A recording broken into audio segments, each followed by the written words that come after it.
Hello everybody, how are you all doing? Welcome back to Man City Unplugged, your very own Man City fan channel. Wow, yesterday's Champions League final. I did not know how to react. I was actually neutral.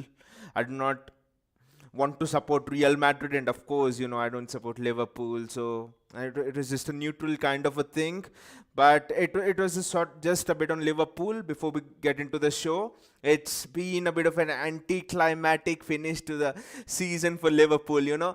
As a City fan, at one point, I was really worried that Liverpool would do the quadruple and this team would go down in history as the best team the Premier League has ever seen, one of the best teams Europe has ever seen, right alongside that Pep's Barcelona team and all of those things. But at the end, they ended up with just two domestic cups. I mean, not doubting their effort at all, not doubting Liverpool's effort at all. But then, if you're a Liverpool fan, it should feel a bit anticlimactic for you. I can never tell how that experience will be. But watching yesterday's Champions League final, there was something that really struck me. So that's why I wanted to discuss about Ederson with you guys. I mean, Courtois had what, 9 saves. I think it's one of the best performances in a European final by a goalkeeper. But then against City, if you go back and remember Courtois in the second leg, for example, he saved 2 shots from Grealish. I mean, one of the shot he tiptoed into the bar. So, and if that had gone in, Real Madrid would have been out back then. He made a couple of good saves against Chelsea, against PSG. Yes, Ederson is very good in terms of ball distribution. We know he's the best in Europe in terms of ball distribution, in terms of, helping us build up from the back and all of that. But it does bring a little bit of question to my mind. I know people have had raised this doubt after we lost to Real Madrid, but then at that point of time, we were in the middle of the season. I didn't think it was correct to pin this thing exactly on Ederson, because Ederson was not necessarily the reason why we lost that semi-final second leg to Real Madrid. There were many other factors, but then if you see Courtois' shot-stopping skills, do you guys actually think that we need to have a good shot stopper in order to win the Premier League? Because last season as well, we saw against Chelsea, their keeper Mendy made some really good saves, and sometimes you see Ederson, he just comes out too fast. His positioning is sometimes questionable. I mean, I know he's the Golden Glove winner, and each time I'm making a negative point about Ederson here, I'm like, I don't know, something inside me is not feeling right. I'm like, oh my god, why? Ederson has done so much to help us. But really, if we just keep that emotion aside and look at Ederson, I don't think when it comes to shot stopping, he is at the very best out there. He can be susceptible in a lot of areas. Like I was telling, in terms of, his positioning near at the near post area, rushing out, taking those decisions to rush out fast. When, for example, against West Ham, it would have been helpful if he could have stayed back. Instead, he rushed out and then Bowen scores the goal. I mean, things like that, things like that matter a lot in the Champions League. So I do have this. I mean, I was thinking of a scenario where, can you play Ederson in the Premier League, and could you have a keeper for the Champions League like Barcelona did with Claudio Bravo and Ter Stegen? That was a genuine thought, especially seeing how a goalkeeper carried Real Madrid literally to that Champions League title. The defense was shit yesterday, Real Madrid. Tony Cruz was like, his legs were almost gone. Luka Modric was getting up higher. Their defense is not good. Militao is not good. Furlan Mendy, I mean, when we played them, we just tore Furlan Mendy apart. We tore the defense apart, guys. So literally, for that defense to go on and defeat PSG, us, Chelsea, it was Courtois who was playing that part. AK850 says, I like it, but this needs to be addressed. Exactly. I mean, having a goalkeeper who makes that world class saves is truly essential, especially in Europe. In the Premier League, you get away with it, and understand, because in the Premier League, even if the opposition scores we know that we have time to get back in the league even if we lose a game and something like that. But in the Champions League against Real Madrid, for example, 2 minutes, you're out of the game. Especially for that first goal. Let us get to the point here. Especially for that first goal. If you see, Benzema crosses it across and Ederson should have come out and picked up the ball. He doesn't go for the ball. So that is my real concern regarding Ederson. For all of his qualities with the feet, which is where the modern game is going, Courtois yesterday showed that a traditional goalkeeping skills is so essential to win your tournament. It's right, Ederson building up can give us goals, but his primary duty, I know this is an old cliche, but I always want to repeat it. The primary duty of a goalkeeper is to save those goals. And this season Ederson's level has dropped a bit in the Premier League as well, the Champions League as well. He has made a few mistakes in terms of shot stopping, and like AK850 said, it really needs to be addressed. I know our fans won't go in on this. Our fans will not like this, the way I'm speaking about Ederson, because we have won the title and Ederson is a Golden Glove winner, he's the hero and all those sort of things. But I really do think if we have to progress to the next level in the European competition, which is winning it, make no mistake, which we have to win the Champions League in the next few seasons. For that, we need to take these ruthless decisions. Ederson is one. Laporte can sometimes be, irrational in one-on-one situations. We saw it against Spurs a couple of years back. Laporte gives the ball straight away to Heung-min Son. So I mean, there are some players on whom we need to be really hard if we have to win this tournament, because emotions have no place in this tournament. I mean that really stuck me when I saw what Courtois was doing. But who do we bring in? Jack Steffen? I don't trust Jack Steffen with the feet anyway. So I don't know. Maybe people are telling a Bazuna. I haven't seen much, but they're telling he's good with the feet as well, with shot stopping. And also I think we need to provide more competition to Ederson. This is where I do think Ederson has been dropping off a bit. Jack Steffen not quite good enough to compete with Ederson in the first team, not quite good enough to help him go to the next level. We have seen how competition in various places, various positions have helped people improve. Kyle Walker is a big example. Kyle Walker, Joao Cancelo came in. Until Joao Cancelo came in, Walker was this reckless dude who would have lapses of concentration in matches. In patches he would have it, and inevitably he would give off a penalty or something like that. But now you see Walker, one of the best in Europe. You see in terms of that defensive stability, he ironed out mistakes. That is because Cancelo came due to the competition and stuff. It's the same thing I think with Ederson. That thing needs to happen with Ederson as well.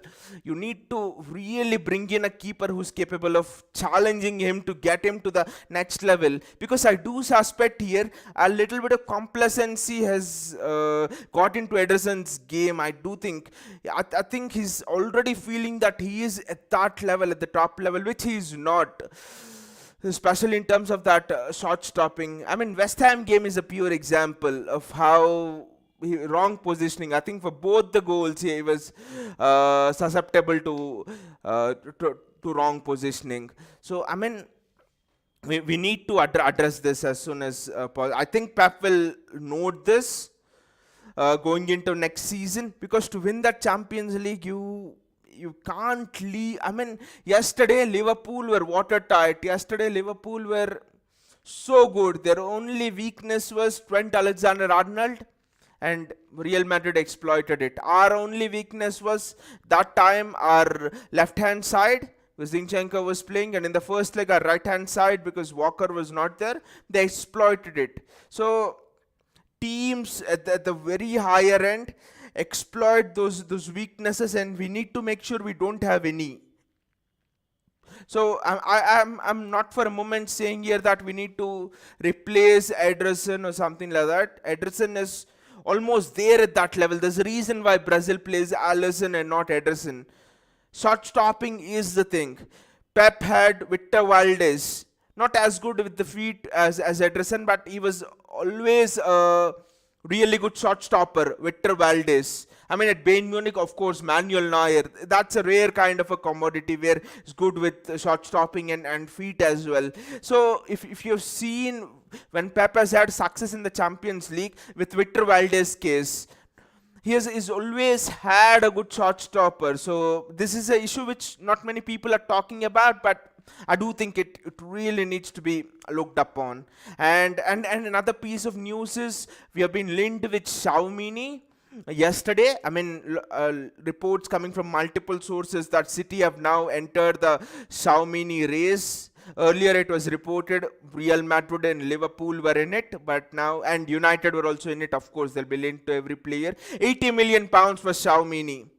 And reports were telling that Pep really want him and all of those things, but I think it's all bollocks.